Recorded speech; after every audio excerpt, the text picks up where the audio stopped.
Kembali di Kompas Siang, Saudara. Menurut rencana, hari ini Presiden Prabowo Subianto akan mengumpulkan para menterinya untuk sidang Kabinet Paripurna Perdana. Usai melantik pejabat pemerintahan, Presiden Prabowo akan memimpin sidang Kabinet Paripurna. Menurut rencana digelar pada Rabu sore. Sidang Kabinet Paripurna Perdana bakal dihadiri oleh semua pejabat yang telah dilantik. Para menteri akan menerima arahan dari Presiden Prabowo Subianto.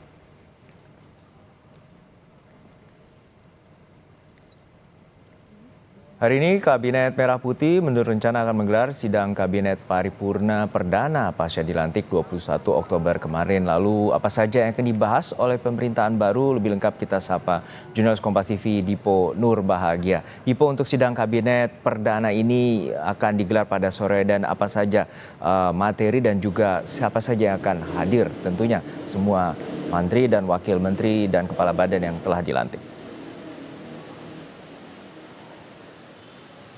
Ya, yang pertama ingin kami konfirmasi adalah betul bahwa pada hari ini akan digelar sidang Kabinet Paripurna Perdana yang artinya akan melibatkan sejumlah ataupun seluruh jajaran di Kabinet Merah Putih, dan tentu sidang kabinet ini akan dipimpin secara langsung oleh Presiden Prabowo Subianto dan juga didampingi oleh Wakil Presiden Gibran Rakabuming Raka. Meskipun belum ada agenda resmi sebenarnya yang kemudian disampaikan oleh pihak dari Sekretariat Presiden, tetapi informasi yang kemudian wartawan terima di istana adalah nanti sidang akan digelar pada pukul 15.00 waktu Indonesia Barat. Nah, sebelum berbicara terkait dengan substansi, Juno, kami ingin mencoba mendeskripsikan terlebih dahulu bahwa sidang Kabinet Paripurna ini sejatinya tentu akan diikuti oleh seluruh jajaran kabinet. Nah, tetapi tentu ini akan menarik karena sidang Kabinet Paripurna nanti akan digelar di kantor Presiden, tepatnya di lantai 2. Nah, ini juga teknisnya lumayan menarik karena seperti yang kita ketahui bahwa setelah Prabowo Subianto mengumumkan jajarannya, kemudian melantik jajarannya,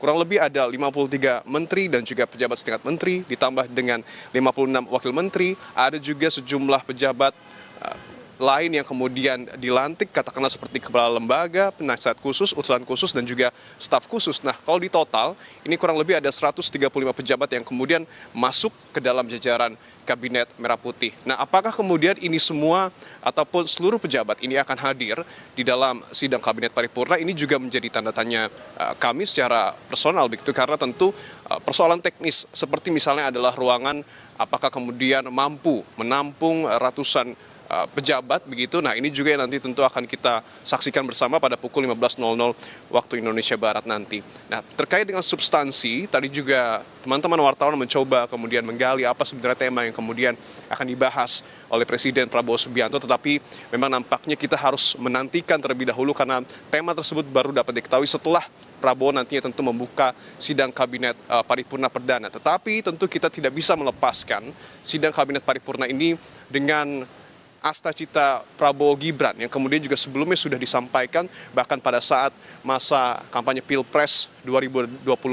Ada 8 poin yang tentu terus digalakan oleh pemerintahan Prabowo Gibran, yakni yang pertama adalah terkait dengan memperkokoh ideologi Pancasila, demokrasi dan HAM, kemudian juga memantapkan sistem pertahanan, mendorong kemandirian bangsa melalui swasembada pangan, ada juga soal meningkatkan lapangan kerja, memperkuat pembangunan SDM, melanjutkan hilirisasi dan industrialisasi, membangun dari desa untuk pemerataan ekonomi, kemudian juga memperkuat reformasi politik, hukum, dan birokrasi, termasuk juga pemberantasan korupsi, dan yang terakhir ataupun yang kedelapan adalah penyelarasan kehidupan yang harmonis, termasuk terkait dengan peningkatan toleransi di tengah masyarakat. Nah, tentu tidak hanya itu.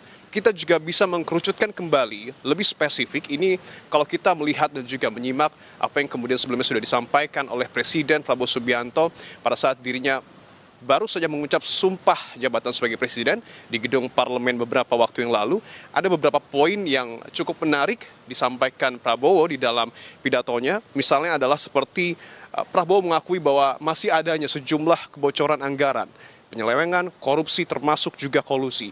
Prabowo juga terus concern untuk kemudian bagaimana pemerintah ini nanti ke depan memberantas kemiskinan dan juga meningkatkan gizi dari anak-anak yang menurut Prabowo ini masih kurang. Ada juga poin soal swasembada pangan yang bahkan disampaikan oleh Prabowo selambat-lambatnya ini dapat dilakukan 4 hingga 5 tahun mendatang. termasuk juga soal swasembada energi yang kemudian dicoba untuk digarisbawahi oleh Prabowo Subianto, termasuk hilirisasi dan juga pemberian subsidi kepada rakyat. Nah, ini adalah poin-poin yang kemudian tentu nanti akan dielaborasi secara lebih spesifik oleh Prabowo Subianto dan juga Gibran Rakabuming Raka kepada jajarannya, karena tentu setelah sidang kabinet paripurna ini para menteri dan juga pejabat setingkat menteri ini akan betul-betul bekerja ataupun mulai bekerja untuk rakyat. Walaupun pada beberapa waktu ke depan juga nanti masih ada nampaknya pembekalan yang kemudian akan dilakukan ataupun yang akan diikuti oleh sejumlah menteri dan juga wakil menteri dan juga pejabat setingkat menteri. Tetapi dapat dikatakan bahwa sidang kabinet paripurna ini adalah menjadi start awal bagi kabinet Merah Putih untuk betul-betul menjalankan tugas sesuai dengan tupoksinya masing-masing. Kita tahu banyak juga kementerian yang kemudian dipecah untuk lebih fokus dalam mengerjakan sejumlah pekerjaan rumah dan juga sejumlah tugas yang kemudian akan diimplementasikan untuk rakyat. Artinya kita berharap bahwa setelah ini, setelah sidang kabinet paripurna pada sore hari nanti, para menteri sudah mulai dapat mengelaborasi pesan-pesan apa yang kemudian disampaikan oleh Prabowo dan juga Gibran untuk kemudian setelahnya nanti dapat melakukan implementasi dan juga kerja nyata untuk rakyat. Juno. Ya Dipo, tentu tadi seperti yang Anda gambarkan itu merupakan target 100 hari kerja di Kabinet Merah Putih. Lalu seperti apa juga nantinya penataan terkait dengan struktur kementerian yang sepertinya akan diberikan arahan juga oleh Prabowo Subianto?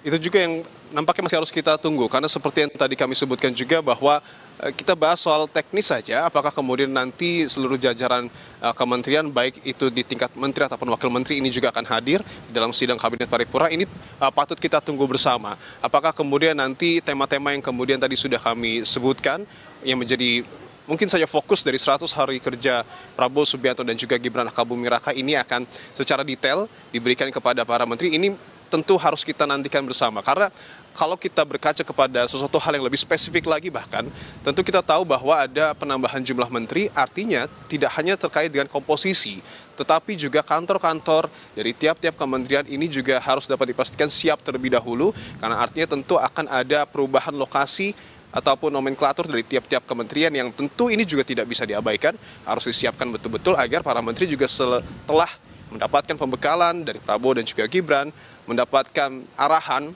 tetapi mereka juga dipastikan dapat bekerja di tempat yang memang sudah disediakan oleh pemerintah untuk kemudian betul-betul dapat secara efektif dan juga efisien bekerja tentunya demi rakyat. Juno. Baik, terima kasih atas laporan lengkap Anda, jurnalis Kompas TV dari Istana Kepresidenan Jakarta.